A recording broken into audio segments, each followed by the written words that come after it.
ओम नमो भगवते वासुदेवाय। हरि ओम। आप सभी भक्तों को कामदा एकादशी की हार्दिक शुभकामनाएं।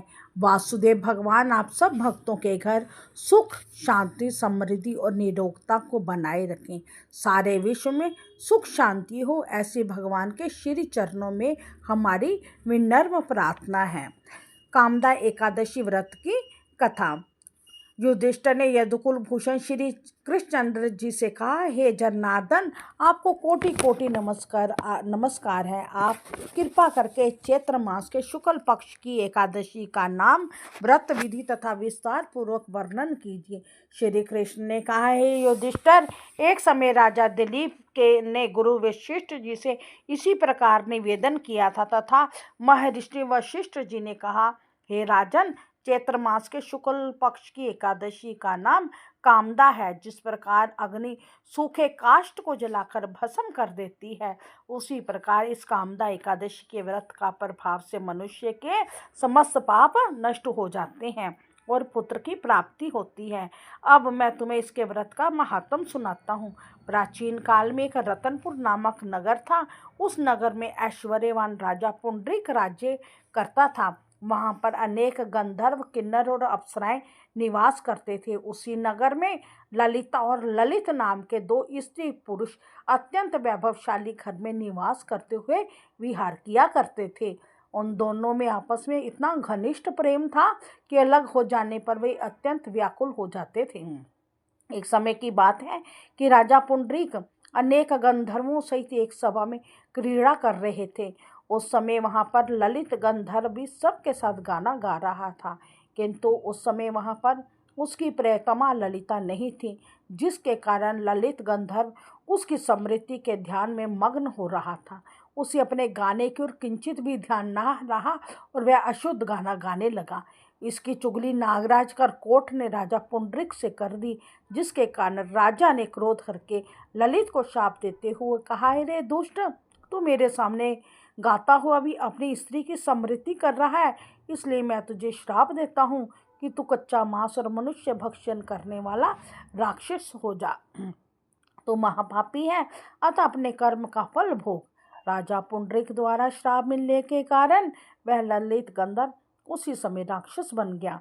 ललित जब पुंडरीक राजा के श्राप से राक्षस हो गया तो वह बहुत दुखी हुआ। अनेक दुखों को भोगता हुआ वह अपने कर्म के फल को भोगने लगा। जब उसकी प्रियतमा ललिता को अपने प्रेमी की दशा का हाल ज्ञात हुआ तो वह अत्यंत दुखी हुई। वह हर समय अपने पति को उद्धार करने के उपाय की खोज करने लगी। इधर वह ललित राक्षस होने के पश्चात घोर वनों में रहकर अनेक प्रकार के पाप करने लगा।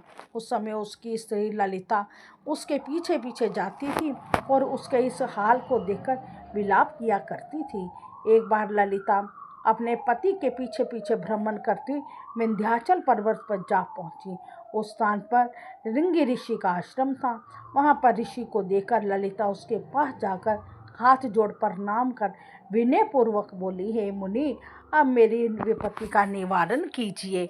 ललिता की बात पर रिंगी ऋषि ने पूछा, हे सुभगे, तुम कौन हो और यहाँ पर किस कारण से आई हो तथा तुम पर क्या विपत्ति आई है? ललिता ने कहा, हे मुनि, मेरा पति राजा के श्राप से राक्षस हो गया है, जिसके कारण मैं पति वियोग से महान दुखी हो रही हूँ। कृपा करके आप मेरे पति को राक्षस योनि से मुक्ति दिलाने का कोई श्रेष्ठ उपाय बताइए। ऋषि ने कहा, हे गंधर्व कन्या, सुन, चैत्र मास के शुक्ल पक्ष की एकादशी कामदा एकादशी आने वाली है। उसका उत्तम व्रत धारण करने से मनुष्य के समस्त पाप शीघ्र ही नष्ट हो जाते हैं। यदि तो उस व्रत को करके उसका पुण्य अपने पति को संकल्प कर देगी तो तेरा पति शीघ्र ही राक्षस योनि से मुक्त हो जाएगा। मुनि द्वारा बताने पर चैत्र मास के शुक्ल पक्ष की कामदा एकादशी का ललिता ने विधि पूर्वक व्रत धारण किया और द्वादशी के दिन ब्राह्मणों के सन्मुख भगवान से प्रार्थना करती हुई बोली, हे प्रभु, मैंने जो यह व्रत किया है उसका फल मेरे पति को प्राप्त हो और राक्षस योनि से मुक्त हो जाए। इस प्रकार ललिता द्वारा कामदा एकादशी के प्रभाव से उसके पति ललित की राक्षस देह छूट गई और उसे अपनी प्रथम देह प्राप्त हुई, तब वह अनेक सुंदर वस्त्राभूषणों से अलंकृत होकर अपनी प्रेयसी ललिता के साथ आनंद से विहार करने लगा।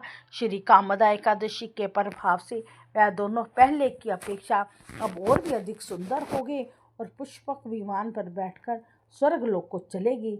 हे राजन, इस व्रत के प्रभाव से मनुष्य राक्षस योनि और ब्रह्म हत्या आदि भयंकर पापों से छूट जाता है।